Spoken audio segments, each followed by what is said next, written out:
There is an old saying about family businesses. The first generation builds it, the second enjoys it, and the third destroys it. Think about the grandparent generation. They usually start with nothing. They struggle, save every penny, and build a foundation through sheer, relentless hard work. Then come the parents. They inherit a successful business and a comfortable life. Because they didn't have to bleed for that initial success, they often take the wealth for granted, easing up on the discipline that got them there. Finally, the grandchildren step in. They grew up completely comfortable and have no memory of the early struggles. They argue over who gets what, they overspend, and eventually the business runs out of money. If you zoom out, this exact three-generation pattern plays out on a massive scale, dictating the rise and fall of the most powerful countries in world history. An investor named Ray Dalio spent years studying 5 centuries of global history to track this pattern. He calls it the Big Cycle. The Big Cycle tracks 3 distinct phases that every major power enters: the rise, the peak, and the decline. Trace the path of the Dutch, the British, or the Americans, and you see them travel this exact loop, on schedule. These recurring patterns suggest that while technology and names change, the way people respond to success and hardship stays remarkably consistent across the centuries. Every cycle begins in the same place, right after a massive crisis or a period of intense hardship.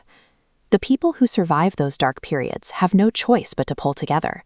They prioritize education, they save their money, and they work aggressively to build new infrastructure. They are the grandparents of the new era. Take the Dutch in the 1600s. They were a small nation coming out of a long war, but they built highly efficient ships and dominated trade routes until they became the wealthiest nation on Earth. This phase is driven by a simple mechanic. Hard times force people to become strong, disciplined, and productive. The foundation of any great success is built out of absolute necessity, not comfort. Eventually, all that discipline pays off. The country reaches its peak, becoming the richest and most powerful in the world, and everyday life feels easy. We saw this in the United States after World War II. It was an era of massive wealth and a booming middle class that could suddenly afford cars, homes, and new technology. But this comfort hides a trap. Because the citizens living in this peak didn't have to suffer to build the foundation, they begin to assume the good times will last forever. That assumption leads to a fatal financial mistake. Instead of working hard to produce new things, the society starts borrowing money to buy things they haven't actually earned. Prosperity quietly rewards laziness, planting the seeds for future weakness. That weakness fully blooms in the final phase, when the grandchildren of the empire take over. They have no personal memory of the hard work that built their comfortable lives. The actual breaking point is almost always debt.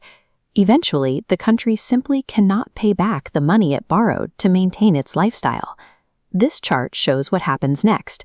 As the money runs out, the wealth distribution splits. A tiny fraction of people at the top get much richer, while the majority at the bottom struggle. When the pie shrinks, citizens stop cooperating. They turn on each other, fighting over whatever scraps of wealth and power are left.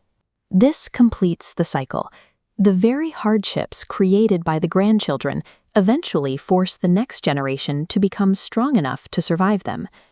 When we look back at history, we see that great countries rarely fall because an outside enemy overpowered them. They collapse from the inside because they lost their discipline. Watching a society break down is daunting, but it is a natural part of how the world works. Think of it like winter. Old and broken systems eventually have to die off, clearing the dead wood and making room for new growth. This friction and collapse acts as a reset button, clearing out the old structures to make way for whatever comes next. We may live inside these massive global cycles, but the same mechanics apply to our own lives and how we handle our own success. You can intentionally adopt the habits of that grandparent generation, staying humble, saving money, and working hard, even when life feels perfectly comfortable. Take a look at your own daily habits. Based on your current level of discipline, which season of the cycle are you living in right now? Maintaining strength and discipline during your most successful moments is the only way to survive the hard times that will follow.